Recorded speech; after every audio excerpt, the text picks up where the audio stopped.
Hi, this is Don McAllister and welcome to another ScreenCastsOnline weekly tip video. With iOS 11 being released probably by the end of this week, I thought we'd take a look at another macOS utility app before we're swamped with iOS 11 tutorials. A Mac utility that I find exceptionally useful is ScreenFloat by Eternal Storms.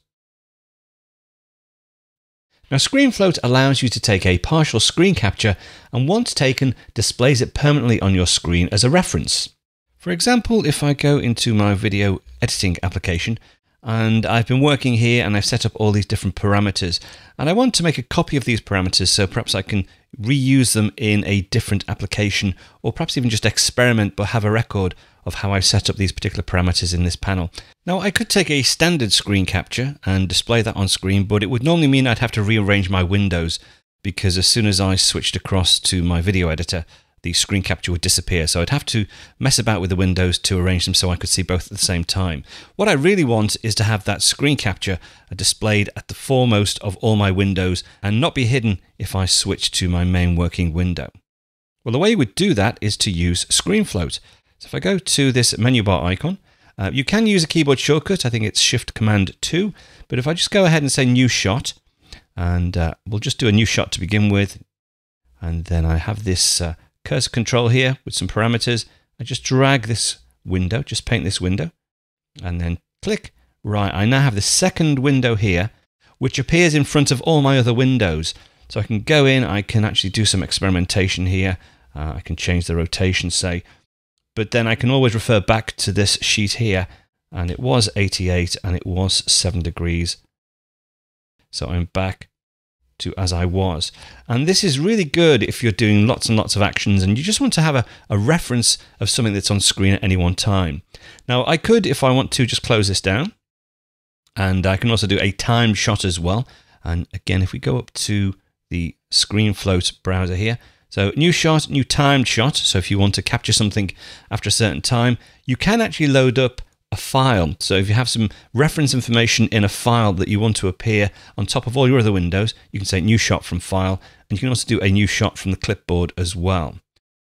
Now, once you've taken a shot, you can go across to the shots browser, and there is the screenshot that I've just taken.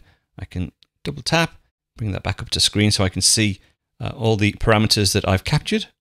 Let's just close that back down again. Now, sometimes the shots that you keep, you don't need to keep, so you can just delete them. But there's a whole action menu here, so we can open the shot, open a copy of the shot, delete, copy selected shots. Let me just select it first. There we go.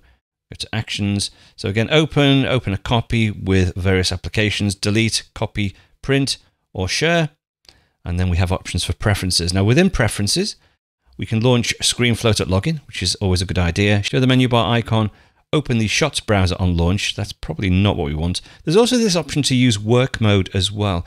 Let me show you how that actually works. I'll leave that switched off because a better way to do it is by using the Command key. So if I go back to here, let me select that video clip again, and I create a second shot. So I'll do it from here. We'll say new shot. And again, I'll just grab these parameters. So it's basically just creating an image that I can position anywhere on my screen. But let's say I've positioned it down here, but I'm actually working in this timeline. And although I still want to have this most of the time, when I'm actually working, I don't. So if I just hold down the Command key, as I hover over, the shot disappears. As I move away, it reappears. And that's with the Command key held down. Now, if you want that to be a permanent option, again, if we go to Preferences, and switch on Use Work Mode. But without the Command key held down, if I just go across my shot, you'll see it disappears. But more often than not, to be honest, if I go back to Preferences, I'll leave that switched off. The option for various hotkeys, so create a new shot, you can change the standard hotkeys, create a new time shot, open the Shots browser, and hide or show shots. And then some additional preferences, delete shots when closed, so they won't actually be added to the browser if you tend not to keep them. Shots follow spaces if you use spaces on your Mac. Double click to send shots to preview. So if we select that, hold down Option when double clicking on a floating shot to send all floating shots to the specified application, and the format to export shots. So if I go here, we'll double click on this with the Option key held down. That opens the floating shot in preview, but I'll close that down for now. You will have noticed as well there is this menu box here. Again, I can do all the actions from this menu box directly from within the shot. But let me go ahead and say delete this shot. Now, just one final thing, if you do go back to the Shots browser, there is the option to create collections. So you can either create manual collections or smart collections based on the attributes of your various shots. There is a control to zoom in. So you can zoom up the shot to have a look at them. Options to take a new shot here, the actions we saw before, and then an info panel. So this is the particular shot, when it was taken, and you can add additional tags as well. And if you have multiple shots in your browser, you can search for them. So that's ScreenFloat. It's really simple, but very, very useful. It's available on the Mac App Store. If I just go across to the Mac App Store.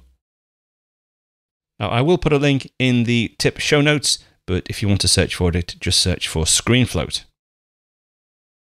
If you want to learn more about using your Apple devices, there are over 700 full video tutorials available to ScreenCastsOnline members, covering all aspects of the Mac, iPhone, iPad, Apple Watch, and even the Apple TV. Now, all full members receive a new Apple-related video tutorial each and every week, as well as a free subscription to the ScreenCastsOnline monthly magazine, packed with videos and articles on getting the most out of your Apple devices. Now, you can get your free 14-day trial membership over at ScreenCastsOnline.com, or check out some of the free content over on the SCO Showcase app on the iPad, iPhone, and Apple TV. That's it for this week. I'll be back next week with another tip, so I'll speak to you then.